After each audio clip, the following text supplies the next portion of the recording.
Motherfucker. Hold on, I hope y'all watching this shit.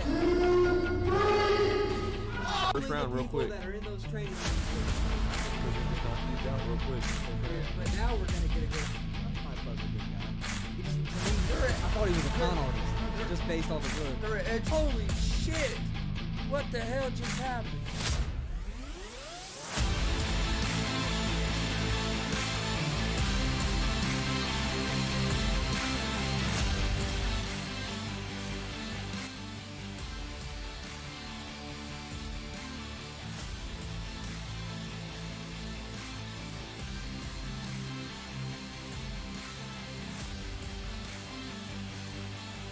Day, December 13th, 2021. Got a big show today. A lot happened over the weekend. Had a big upset in the UFC Saturday night. Had some good NFL games yesterday. Had a couple of overtime games. Had some teams get some big wins. Got some NBA games tonight. I'll give you guys out the picks I gave out in Easy Money. So got quite a bit to get to today.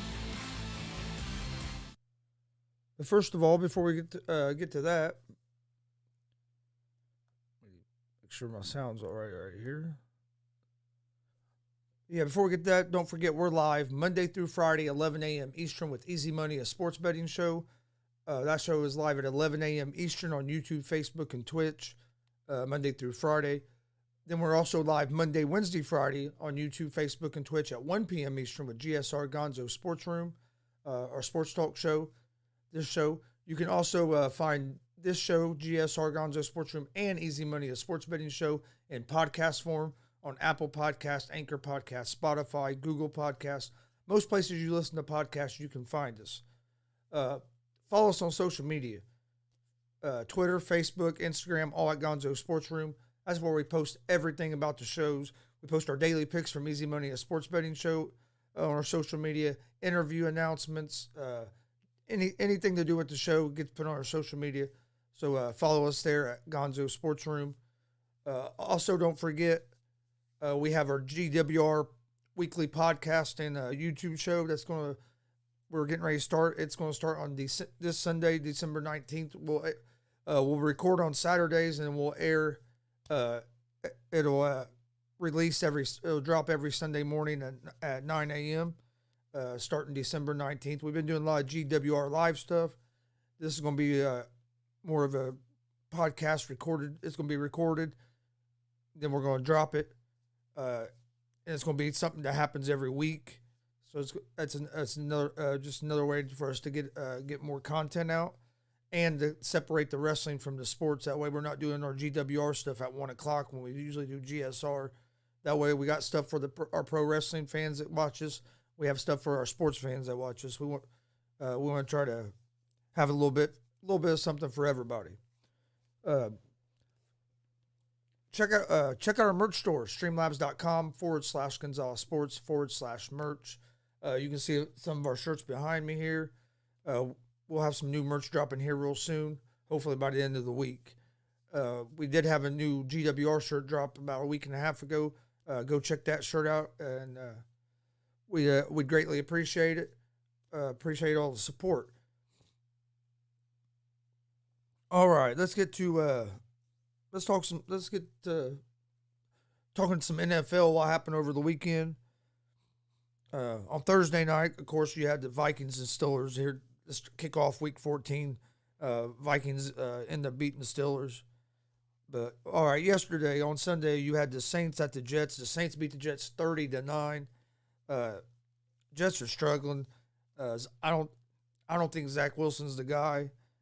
But he don't have a whole lot of help around him either. It's going to take Salah, that new head coach. It's going to take him a little bit to rebuild that team back up because Gaze had that team they traded everybody, so they're a young team that in a rebuild. I wasn't sold on Zach Wilson when he was coming out. The one game I saw him play against better competition than the game that was nationally televised against another ranked team another undefeated team that there was a lot of build up for. He didn't respond to the pressure well. He played his worst game of the season last year in college and that. And I just didn't think he was going to be the guy in the NFL. I'm not saying he still can't be. He's a because like I said, he don't have a whole lot of help around him. Just like I still think Trevor Lawrence is going to be the best quarterback out of that class, but he don't have no help in Jacksonville from enough help player wise for one, but coaching wise. I mean, look at that mess they have going on in Jacksonville. I wouldn't be surprised if Urban Meyer resigns before the season's over. I think he's in over his head. He's a great college coach because he can.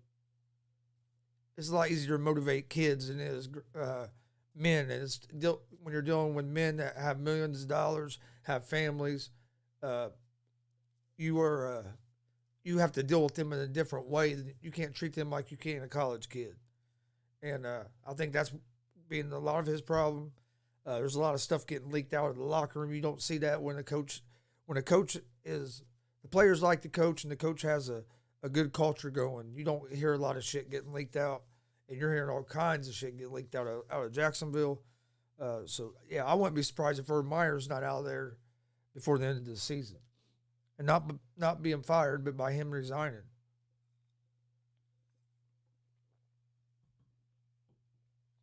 And I think that's hurting Trevor Lawrence is the coaching and, I mean, their offensive line is just not very good. Mac Jones has looked the best so far, but he also has the best coach, has a good defense, and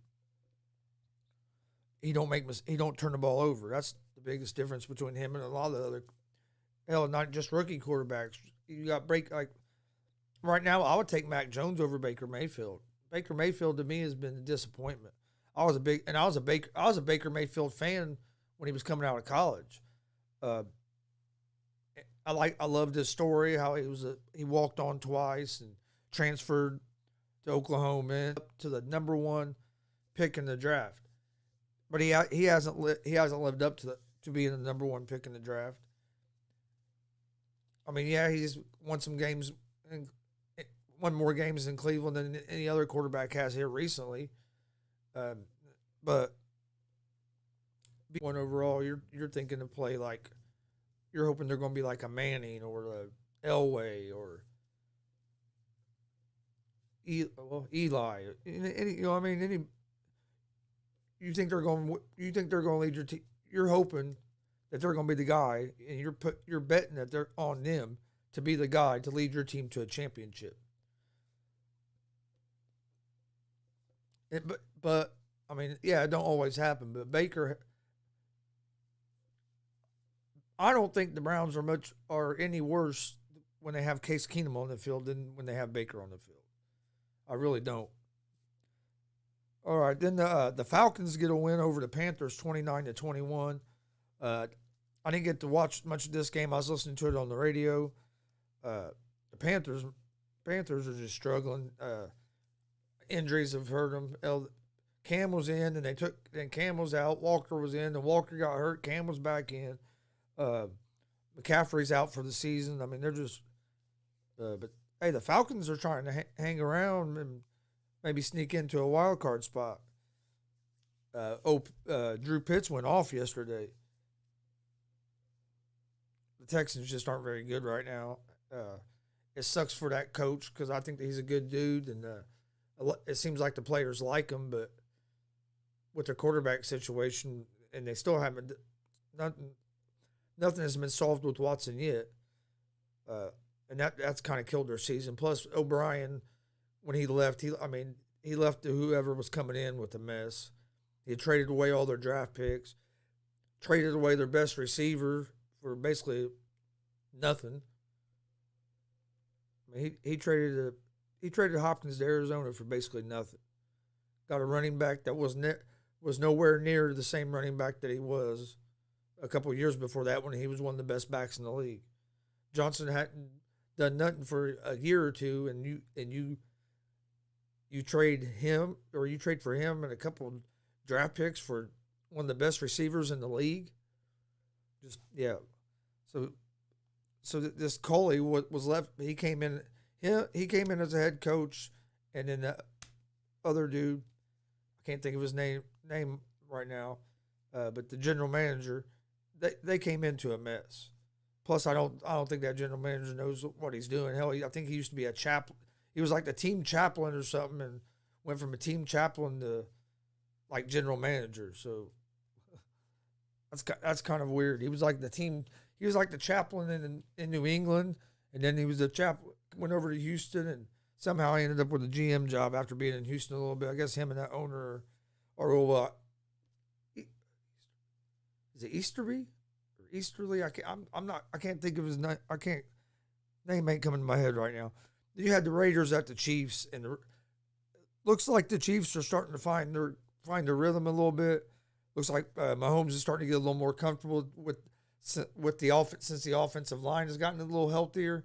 Offensive line's got healthier. He's getting a better pocket back there. He feels a little more confident, and the Chiefs just destroyed the Raiders 48-9. I don't know what I mean. The Raiders, they do this. I know people say, "Oh yeah, they lost their coach in the middle of the season." Okay, I'll give you that. But they done it last year. They done it the year before. They'll start off hot. Win 4 or 5 of their first 6 games. Everybody will be talking about the Raiders.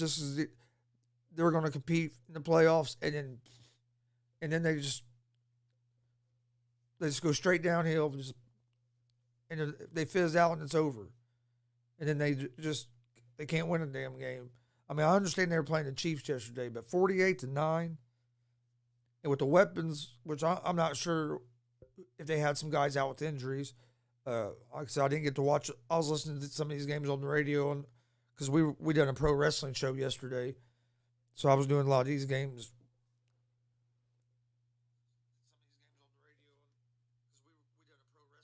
Okay. Yeah, I was listening to a lot of these games on the radio because we were traveling to Bloomington for a pro wrestling show, and then we got there and had to set up, so I didn't get to watch as much. I've seen a lot of the highlights, but I didn't get to watch the whole game, like more of the game like I usually would.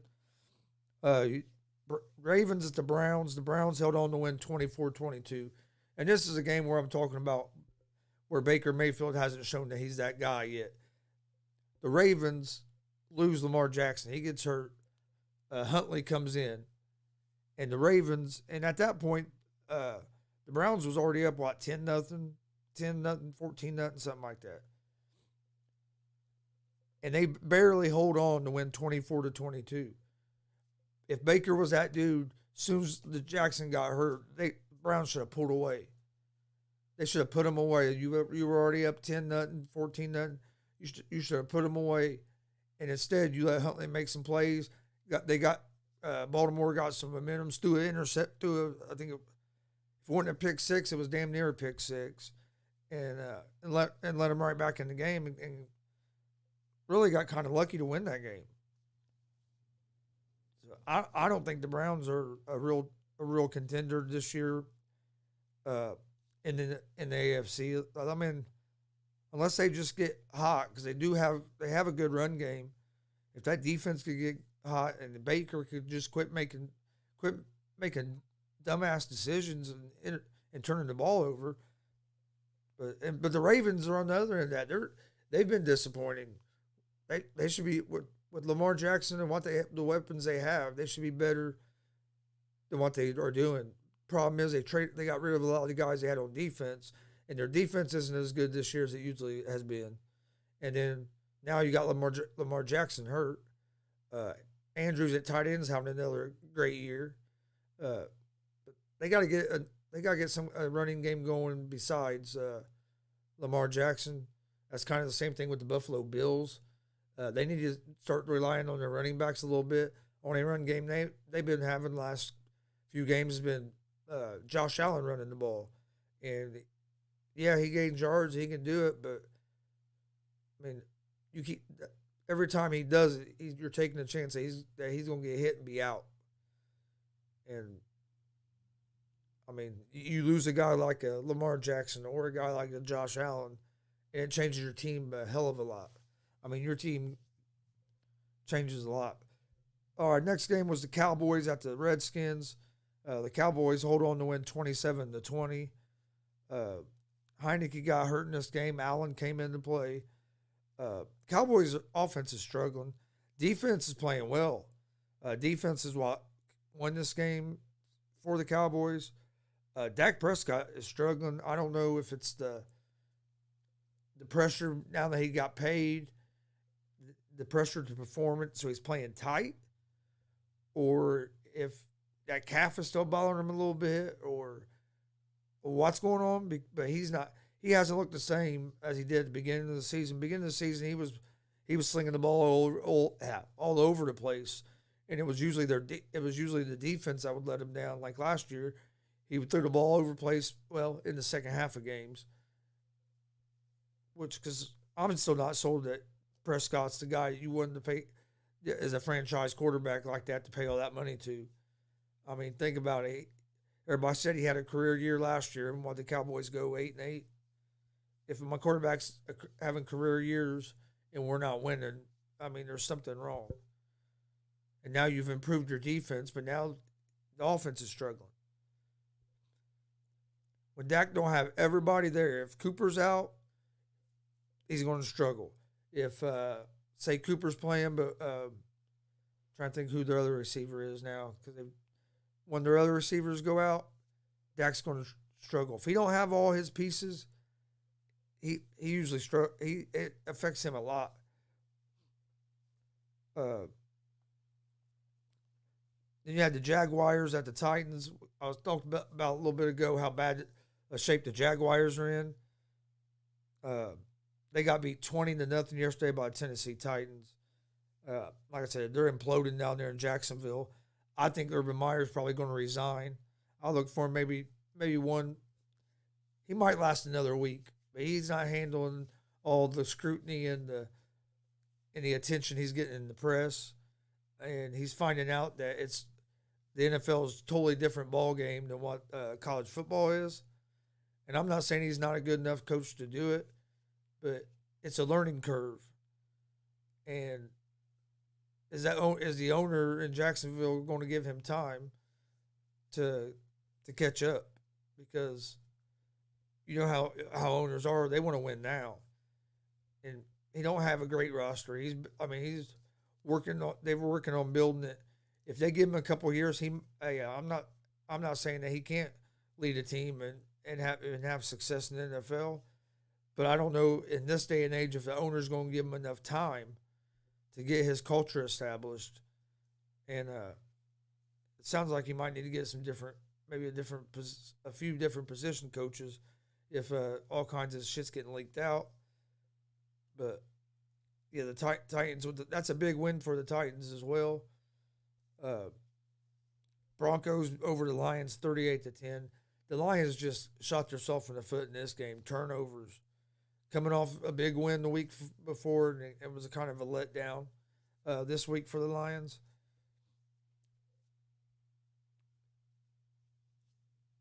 Giants at the Chargers. Chargers 37-21. Giants hung around in this game, and then the Chargers finally pulled away. Herbert is starting to look more in rhythm. I tell you what, if this Chargers offensive line and then the Chargers defense can step up, Chargers can be a team that people don't want to see in the playoffs. I know they've had some struggles, but if they can get in the tournament, they're going to be a team you don't want to play because, hey, if they get hot, you're in trouble. 49ers beat the Cincinnati Bengals 26-23 in overtime. Was a heck of a game. That's a big win for the 49ers, especially coming off a loss from last week. Bengals, man, they're close. Joe Burrow's a dude. He's one of my favorite young players right now. They don't improve the offensive line, they're going to get him killed. They need to improve the offensive line, improve their secondary, and then get them somebody in the middle that has a run stopper, and they'll be tougher than hell because they have some pretty good weapons for Burrow. They just got to put it all together. They got, what's the old saying? They got to learn how to win, and that's like they do that. The Giants are real bad. Giants are a lot worse than the Bengals. So is the Lions. I mean, them are teams that have not had winning seasons in a while, and I mean, the Bengals are a team like that. Is you have a young team like that has to learn how to win. Like look at the Lions.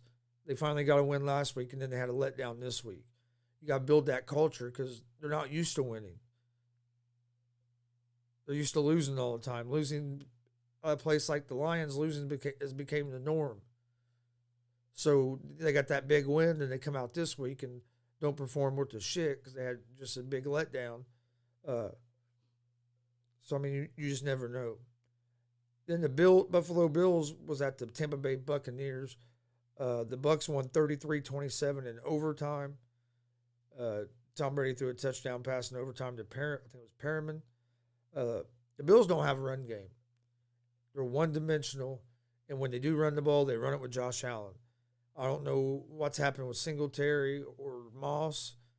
I guess the coach or the offensive coordinator, whoever's calling the plays, I guess just don't trust them because you would think you think Moss would get some carries, but they're a one-dimensional team. If they can throw the ball on you, you're going to have trouble with the Bills. If you got a good secondary and you keep the receivers in front of you and make him keep checking the ball down, you're going to have a lot of success against them. You'll have a lot of success. You just have to keep the ball in front of you, because because if you can shut down their passing game, keep the ball in front of you, they're one dimensional. So now what are they going to do? They can't establish a run game. Like I said, the best runner they've had, and the only one that ran. They even tried to run the ball with yesterday was Josh Allen. And you don't want your quarterback running around like that all the damn time. I know him and Lamar Jackson are guys that usually avoid the big shots and stuff, but still, it only takes one shot and it can change your career forever. Your career and your life forever. Then we have the Bears at the Packers. It was last night's Sunday night game. Packers ended up winning 45-30. This was a crazy game. We listened to it on the radio on the way home from Bloomington. I listened to the first half on the radio and then watched most of the second half. We got home in the middle, third quarter, watched the rest of it. But fuck it, we turned it on the radio and Bears was up 10-0. Then the Packers scored a touchdown, made 10-7.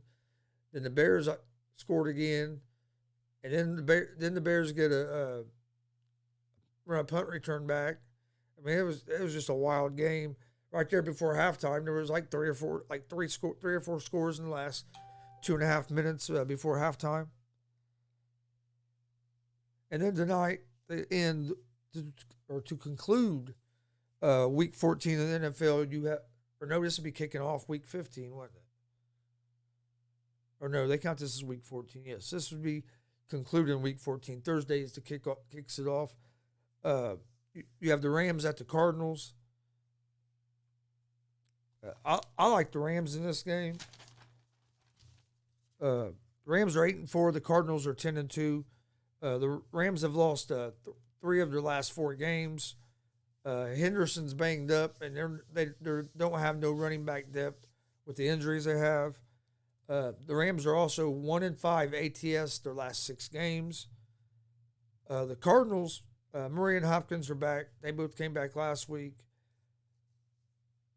They beat the Rams 37-20 in week 4, and the final score is a little bit closer to in all reality of what that game was. It was a lot closer. The score made it look closer to what it was. James Conner's been killing it. He has 14 touchdowns on the season. The Cardinals are 8-2 ATS their last 10. I like the Arizona Cardinals in this game. But since that's the end of that was the last football game. But we'll go. So my picks I gave out today on Easy Money. I gave out Cardinals money line, the Cleveland Cavaliers money line over the Heat, The Kings and the Raptors under 221. The Warriors money line against the Indiana Pacers. The Bucks money line against the Boston Celtics. And the Phoenix Suns money line over the Los Angeles Clippers. Also, don't forget, tomorrow we have Easy Money, a sports betting show at 11. Then at 1 p.m. we have a GWR Live with HCW Hybrid Championship Wrestling owner Austin Ryan will be joining us tomorrow. So make sure you join us for that. There is no GSR tomorrow. GSR is just on Monday, Wednesday, Fridays. So tomorrow there'll be Easy Money, a sports betting show, and GWR Live. And then on Wednesday it will be Easy Money, a sports betting show, and GSR Live. And on Thursday we have another interview, and they'll have at 1 o'clock GWR Justin Terrell he wrestles for AACW out of Kokomo. He's going to be joining us actually live in studio Thursday at 1 p.m. Eastern. And then working on a couple other things, so stay tuned. We're trying to make improvements and trying to make this a better show. So we got some big announcements. Go hit that subscribe button and hit that bell so you get notifications and whenever we go live, so you don't miss anything.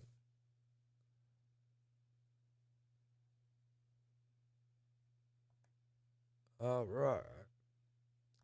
But don't forget, we're live Monday through Friday, 11 a.m. Eastern, with Easy Money, a sports betting show.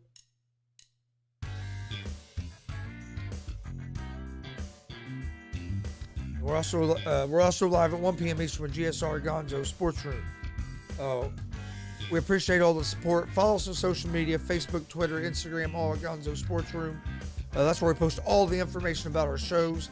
Our daily picks from Easy Money, a sports betting show, get posted on our social media. We're giving out winners on that Easy Money show. Come join us. Tell a friend about us. Please go to YouTube. Hit that subscribe button.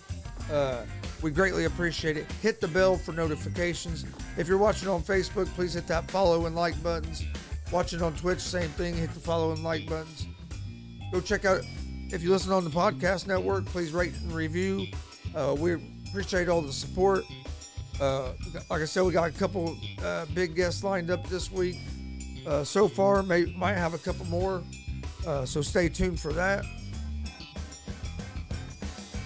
And then Saturday, we'll be in Lafayette, Indiana for BMFX seasons beatings. It's going to be a great card.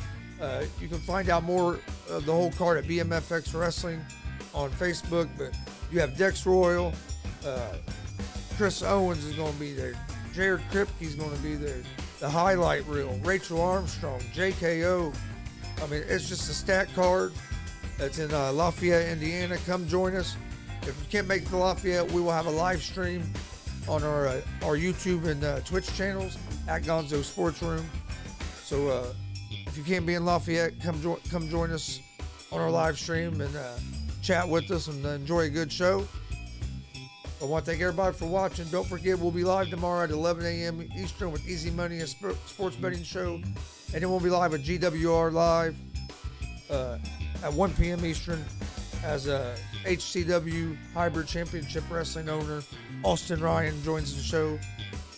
I hope everybody's having a great Monday, getting their week kicked off to a good start. If not, that fucking sucks, but hopefully shit gets better for you. I understand. A lot of people are having tough times right now, but all we can do is keep grinding. But thanks for joining us. We will see you guys tomorrow morning at 11 for Easy Money, a sports betting show. Keep your eyes out. I'll be putting out a bunch of clips from the wrestling shows this weekend. So keep your eye out for those. Please share them. Help these wrestlers get their names out there. We greatly appreciate it. Like I said, I want to give a big shout out to my dad, Tony Gonzalez. Big shout out to Stevie Gonzalez. Big shout out to Eli Morris, for all the help this weekend. There's no way I would have been able to do, or we'd have been able to do both those shows without your guys' help. Dad stepped in and did some commentary because Stevie had to run the camera. Eli came in and ran the camera, and done a great job. So just want to make sure that they know that their help was appreciated. But I'll see you guys tomorrow, 11 a.m. Eastern, with Easy Money, a sports betting show. Peace.